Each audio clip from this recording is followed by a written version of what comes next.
서울 쪽 수급이 무너진 상황입니다. 제가 한 30년 데이터 본 걸로는 거의 처음입니다. 10억 넘는 아파트 지금 내가 어떻게 사냐 이렇게 이야기하시는데 딱 두 가지만 보시면 돼요.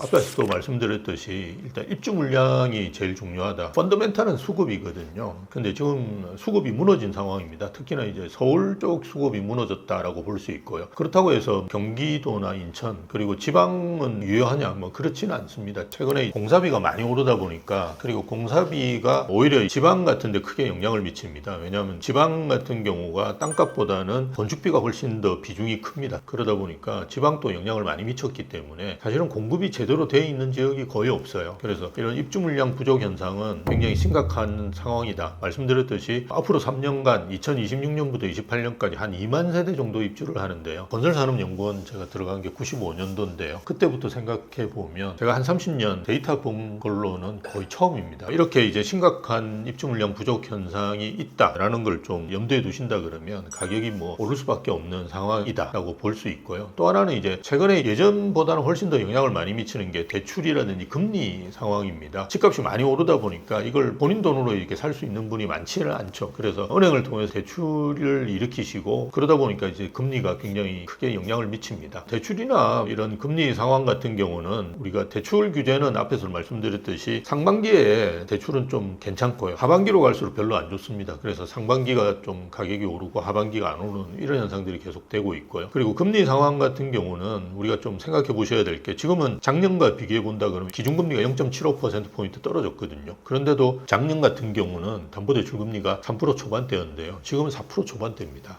최근에는 이제 4%에 아주 가까워지고 3%대에 나오는 분은 가끔 계십니다. 그렇지만 여전히 이제 작년에 비해서는 굉장히 높아요. 근데 기준금리가 0.75%포인트 떨어졌는데도 대출금리가 한 1% 정도 높습니다. 그걸 보면 정부에서 이제 대출 규제를 해서 가상금리를 어떻게 조정하느냐에 달려 있는 것 같아요. 그래서 이 대출 규제 상황이 어떻게 되느냐를 본다 그러면 금리는 어차피 계속 떨어질 거예요. 그러면 금리 상황은 좋아지겠지만 정부에서 이제 대출 규제를 하는 양상을 본다 그러면 상반기는 어쨌든 집을 마련하시는데 좀 도움이 되시는 시기라고 볼 수 있고요. 하반기로 갈수록 대출을 쪼이지 않을까라는 생각이고요. 입주 물량이 부족한 부분은 공급인데요. 공급이 앞으로 나올 수 있는 거는 사실은 3기 신도시, 그 다음 1기 신도시 선도지구 재건축하는 요 두 가지로 볼 수 있는데요. 1기 신도시 선도지구 재건축하는 거는 내년이 2주입니다. 일정이 그렇게 돼 있어요. 그 다음에 2027년도에 착공인데요. 이것이 지켜질 거라고 생각하는 분은 아무도 없습니다. 그래서 굉장히 늦어질 거예요. 그래서 공급으로서의 현재 우리가 고려해야 될 부분은 아니지 않을까. 그렇다면 상기 신도시 입주인데요. 상기 신도시가 올해까지 이제 본청약하는 게 한 10,000세대 정도밖에 안 됩니다. 그래서 2028년까지 가더라도 한 10,000세대 정도만 입주하는데요. 상기 신도시가 전체적으로 한 20만 가구 정도 됩니다. 그 중에 거의 20분의 1 정도만 입주하기 때문에 입주 물량에 의미 있는 숫자는 아닌 것 같아요. 그렇다 그러면 입주 절벽이 계속되는 시기가 2030년까지 가지 않을까 이렇게 우려합니다. 그런 점들을 고려해 보신다 그러면 집값은 우상향하지 않을까 그렇게 보는 게 합리적이겠죠.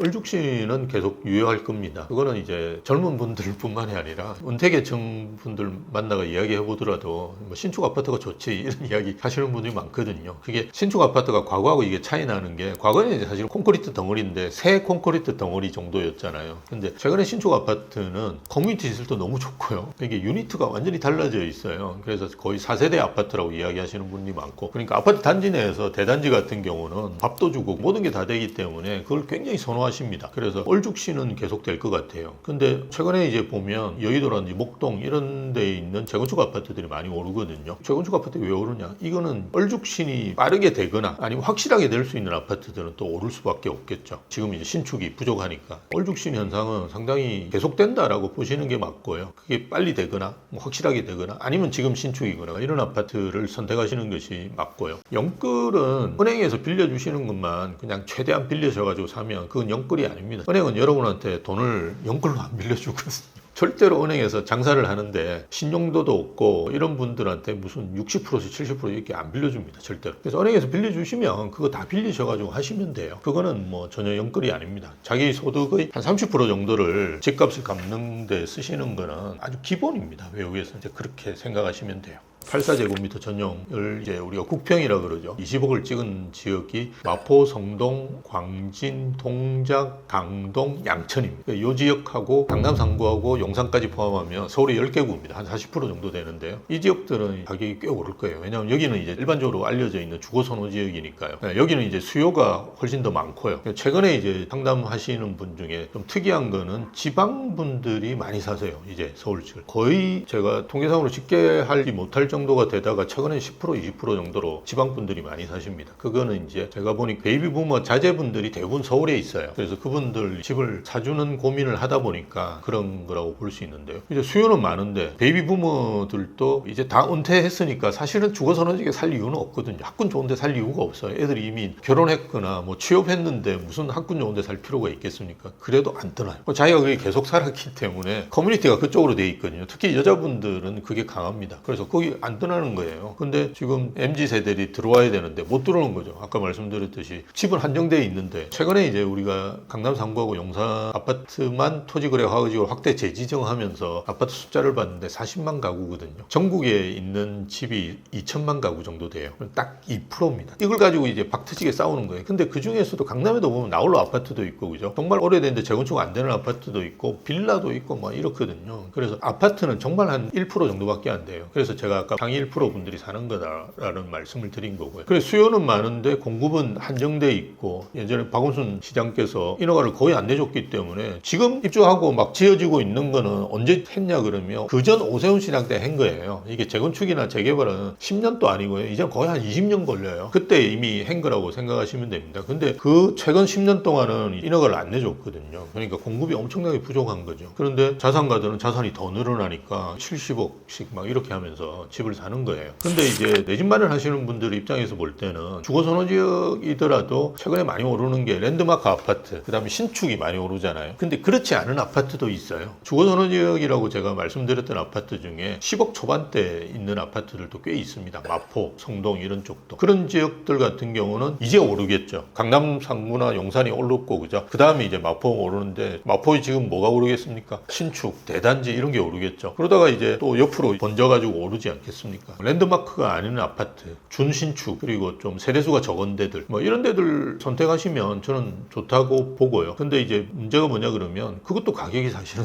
만만치는 않아요. 젊은 분들한테 추천드리면 10억 넘는 아파트 지금 내가 어떻게 사냐 이렇게 이야기하시는데 그러면 이제 경기도 쪽으로 가셔야 되죠. 경기도 쪽 가실 때는 딱 두 가지만 보시면 돼요. 우리가 반도체 라인이라고 해서 이렇게 쭉 판교에서 동탄까지 연결되는 반도체 라인이 있습니다. 그 다음에 이제 GTX 라인이 겹치기도 해요. 그래서 GTX역 주변이나 반도체 라인이 있는 신분당선역 주변에 이런 아파트들은 매력적입니다. 그래서 그런 아파트 중에 말씀드렸듯이 신축이 아니고 대단지가 아닌 그 다음 순으로 들어갈 수 있는 아파트들을 잘 선택하시면 그래도 뭐 아직 저렴하게 사실 수 있거든요. 그런 데까지 이제 넘어가시는 것이 좋고요. 서울은 면, 경기도는 선, 지방은 점입니다. 점. 그래서 지방은 해운대 이렇게 보시면 안 되고요. 해운대도 동이 3개가 있어요. 좌동, 우동, 중동. 그 중에 이제 바다 보이는 데가 우동이거든요. 우동에 이제 특정 아파트 뭐 이런 것들을 선택하시는 게 좋겠죠. 그런 식으로 이제 선택의 폭이 계속 줄어듭니다. 그래서 이제 지방 분들이 서울을 자꾸 살려고 하는 거예요. 서울은 성동구 어지간한 거 사면 오르거든요, 가격이. 근데 지방은 정말 고르고 골라야지 오르지 않습니까? 그런 문제들이 있어요. 저희도 베이비부머 분들도 처음부터 강남에 사신 분들 많지 않아요.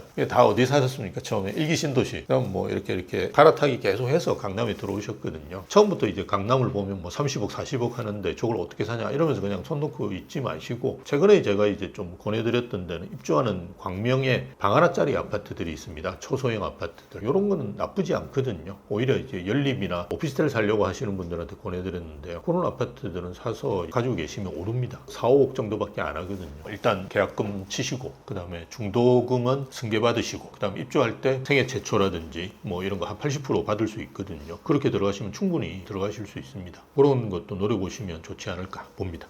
예전에 전세는 이렇게 5억씩 가지고 있잖아요. 물론 뭐 이게 대출이 많은데요. 5억씩 가지고 있을 때 뭐 몇 억 더 못해가지고 이제 매매로 넘어가는 예전에 이제 통계를 보면 전세에서 매매로 넘어가는 비중은 한 50% 정도 돼요. 여건이 안 되기 때문에 왜냐하면 나머지는 대출 받으면 되니까요. 금방. 근데 이제 월세에서 매매로 넘어가는 비중은 한 10% 정도밖에 안 돼요. 그러면 내 집 마련 기회가 이제 굉장히 줄어드는 게 되죠. 그거를 이제 우리가 정책금융이라든지 이런 걸로 뒷받침이 돼야 되는데 아까도 말씀드렸듯이 전체 이제 집값에 비하면 외국은 80%, 제가 일본이나 미국 같은 데 가보면 99% 빌려주는 은행 상품도 있어요. 근데 우리는 40% 정도밖에 안 빌려주거든요. 그럼 집 사는데 되게 어렵죠. 그래서 정부의 정책금융이라든지 은행의 적극적인 대출 기조 같은 것들이 있어야 되는데, 이게 이제 신용을 보고 빌려줘야 되거든요. 대기업 다니고 있지만 이 사람이 언제 그만둘지도 모르고 그 사람에 대한 신용평가 자체를 엄청나게 잘해야 되는데, 우리나라 은행은 그걸 할 수 있는 능력이 거의 없어요. 집값 담보 잡고 그냥 빌려주는 거거든요. 외국에는 신용대출 같은 경우도 엄청나게 빌려주는 경우가 많아요. 왜냐하면 그동안 이제 내 신용에 대한 트랙 레코드가 대학 때부터 쌓이거든요. 이게 한 10년, 20년이 쌓이면 신용대출로 돈을 빌려주는 것도 문제가 없습니다. 특히나 최근에는 페이스북, 인스타그램 이런 데 들어가가지고 쫙 긁어가지고 이 사람 신용 상태까지 평가하는 방법이 있거든요. 근데 우리는 거의 없기 때문에 돈을 많이 못 빌려줄 거예요, 은행에서. 그래서 정책 금융이 뒷받침돼야 되는데 잘 될까 걱정이죠, 사실.